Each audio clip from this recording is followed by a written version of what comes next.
This is a BushingFix.com installation video for the GM1 kit, which fits several vehicles according to the list on our website.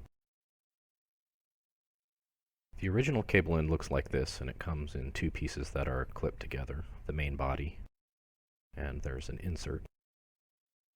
And that insert has a metal spring clip in it, and we'll need that spring clip later.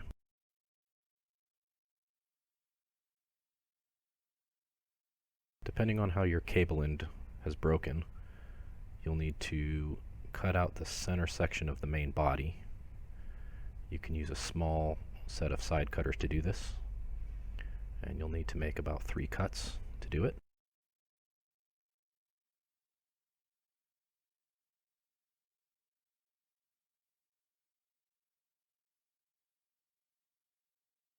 And once you've got that center section out, it probably won't be perfectly flat, so you'll need to file down the little edges there in order for the bushing to fit. Test fit the bushing as you go, and on this cable I noticed there was a piece of plastic that was deflected from when I made one of the cuts, and I just removed it with some pliers there.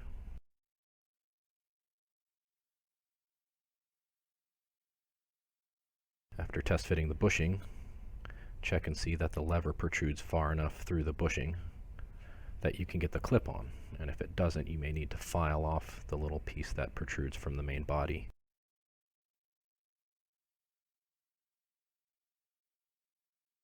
Just as a side note, you don't need to remove the lever from the vehicle to do this. You can test fit everything on the vehicle. After a little bit of filing to where it's about flush,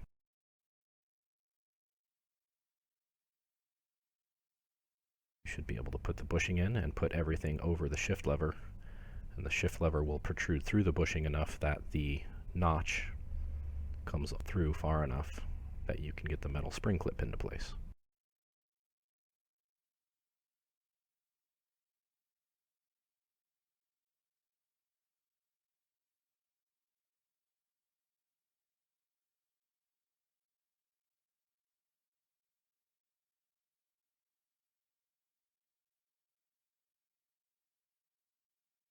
If the retainer for your spring clip isn't damaged, you can get the spring clip out by using a pocket screwdriver and just pressing it out far enough that you can put the screwdriver in there and pull it out the rest of the way.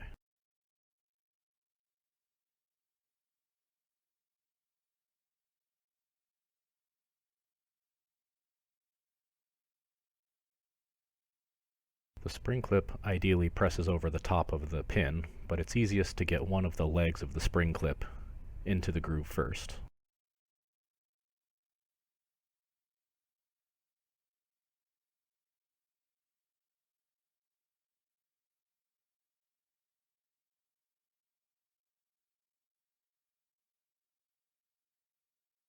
Once you've got one leg in, you can press the other leg down with the screwdriver.